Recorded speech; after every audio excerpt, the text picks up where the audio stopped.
Hello friends, నేను Ramya. Welcome to VR home chef and explorer. ఈరోజు మన రెసిపీ దేంతో చేస్తున్నామో మీ అందరికీ తెలిసిపోయింది కదండి. ఈరోజు మనము అపోలో ఫిష్ని చేసుకోబోతున్నాం అండి. One of my favourite recipe అండి ఇది.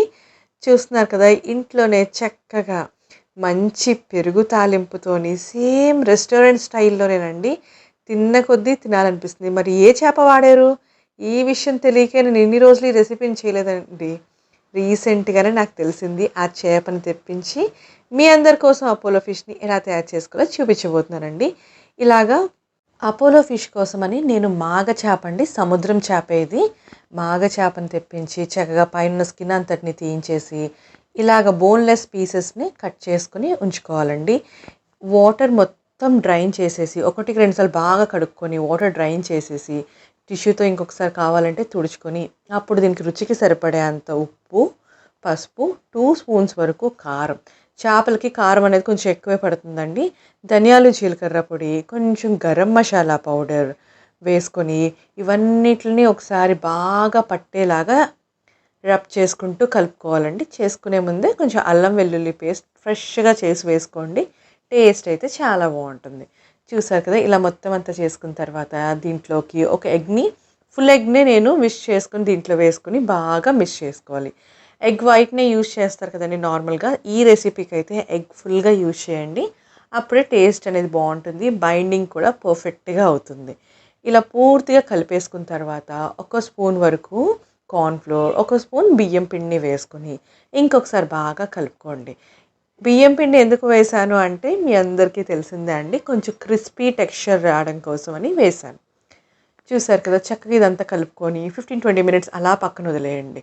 తర్వాత మాత్రమే డీప్ ఫ్రైకి సరిపడేంత ఆయిల్ వేసుకొని ఒక్కొక్క ముక్కని కేర్ఫుల్‌గా ఆయిల్‌లోని డ్రాప్ చేసేసుకోండి. మీలో ఎవరైనా మన ఛానల్ ఇప్పటివరకు సబ్స్క్రైబ్ చేయనట్టయితే వెంటనే సబ్స్క్రైబ్ చేసుకొని పక్కనే ఉన్న బెల్ ఐకాన్ ప్రెస్ చేసి ఆల్ అని యాక్టివేట్ చేసుకోండి. ఇలాంటి ఇంట్రెస్టింగ్ వీడియోస్ పెట్టంగానే మీకు నోటిఫికేషన్ వస్తుంది. వెంటనే చూసేయచ్చు. చూసారు కదా, ఒక 2 మినిట్స్ పాటు అలా వదిలేసి అప్పుడు మాత్రమే వేరే సైడ్కి టర్న్ చేసుకుంటూ లైట్ గోల్డెన్ కలర్ వచ్చేంత వరకు ఫ్రై చేసుకోవాలి. చాలామంది జల్ల చేపలతో కూడా చేస్తారండి. కానీ అపోలో ఫిష్ మాత్రం మాగతో చేస్తేనే ఆ పర్ఫెక్ట్ టేస్ట్ వస్తుంది. ఇంకా కొంతమంది నార్మల్ ఫిష్‌నే ముళ్ళన్నీ తీసేసి, అది బాయిల్ చేసి ముళ్ళు తీసేసి చేస్తున్నారు. అది ముద్ద ముద్దల్లా ఉంటుందండి. అది నేను ట్రై చేశాను. నాకైతే నచ్చలేదు. ఇలాగే ట్రై చేసి చూడండి. రెస్టారెంట్ స్టైల్‌లోనే హైజీనిక్‌గా ఇంట్లో చేసుకోవచ్చు అని చెప్పి నేను ఇంట్లో ఇలా చేశాను. చక్కగా ఇవన్నీ బాగా వేగిన తర్వాత తీసేయండి. తీసేసి నెక్స్ట్ బ్యాచ్ ఇంకొకసారి కూడా వేసుకొని మొత్తం అన్నీ ఫ్రై చేసుకొని ఒక పక్కన పెట్టుకోండి. ఈసారి ఇంకొక ప్యాన్ పెట్టుకొని ఆల్రెడీ ఫిష్ ఫ్రై చేసిన ఆయిల్ ఉంది కదండీ, అదే ఆయిల్‌ని ఒక 2-3 స్పూన్స్ వరకు వేసుకొని తాలింపులా వేసుకుందాం. కొంచెం ఆవాలు, జీలకర్ర, మీ దగ్గర ఉంటే కరివేపాకు కూడా వేసుకోండి. దీంట్లో కొంచెం ఫైన్‌గా చాప్ చేసిన గార్లిక్, ఇంకా అల్లాన్ని కూడా ఏస్తున్నానండి. అల్లం, వెల్లుల్లే మంచి ఫ్లేవర్‌ని ఇస్తాయండి దీనికి. ఇవన్నీ బాగా ఫ్రై చేసుకొని, పచ్చిమిరపకాయలు నేను చూపిస్తున్నట్టుగా ఇలాగా ఒక అర డజన్ వరకు కట్ చేసుకోండి. మజ్జిగ చీలికలుగా చేసుకున్నారంటే కొంచెం కారం వచ్చేస్తాయి. ఇలా క్రాస్ కట్ చేస్తే తక్కువ కారం వస్తది. ఓన్లీ ఈ గ్రేవీ మసాలాకు సరిపడే అంత ఉప్పు, పసుపు, కారం, కొంచెం గరం మసాలా పొడి వేసుకొని ఇవన్నీ బాగా ఫ్రై అయిన తర్వాత ఒక స్పూన్ వరకు సోయా సాస్, ఒక స్పూన్ వరకు టమాటో కచప్ని వేసుకొని బాగా ఫ్రై చేసుకోండి. ఆయిల్ పైకి సపరేట్ అయ్యేంత వరకు కలుపుకుంటూ ఒక 2 మినిట్స్ వేగించుకుంటే సరిపోతుంది. ఇలా పూర్తిగా వేగిన తర్వాత మన ఇంట్లో ఉన్న థిక్ కర్డ్ ఉంటుంది కదండీ, దాన్నే నేను ఒక 2 గరిటెలు అలా దీంట్లో వేసి ఒకసారి బాగా కలుపుకోండి.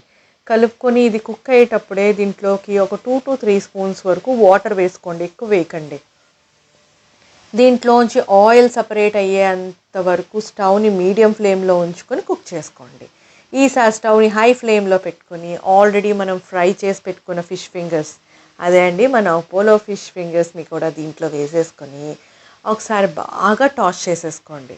టాస్ చేసుకునేటప్పుడు స్టవ్ ఎప్పుడు హై ఫ్లేమ్లోనే ఉండాలి. ప్యాన్ని ఒక చేత్తో పైకి పట్టుకొని కంటిన్యూస్గా మంచి కోట్ అయ్యేలాగా ఫ్రై చేసుకొని కొంచెం కొత్తిమీరని ఉంటే స్ప్రింగ్ ఆనియన్స్ని కూడా స్ప్రింకిల్ చేసుకొని ఇంకొక 5 మినిట్స్ ఫ్రై చేసుకొని స్టవ్ స్విచ్ ఆఫ్ చేసుకోవడమేనండి. వెట్గా కావాలనుకున్న వారు కొంచెం దీంట్లోకి కార్న్‌ఫ్లోర్ ఉంటది కదండీ! అది వాటర్‌లా కలిపి వేయొచ్చు. కానీ డ్రైగానే చాలా టేస్టీగా ఉంటదండి. చూసారు కదా! ఎంత సింపుల్‌గా ఇంట్లో చేసుకోవచ్చో. మీరు కూడా ఈ చేప దొరికినప్పుడు ఈ సీజన్‌లో అయితే దొరుకుతుందండి. ట్రై చేసి మీకెలా అనిపిచ్చిందో కమెంట్ చేయండి.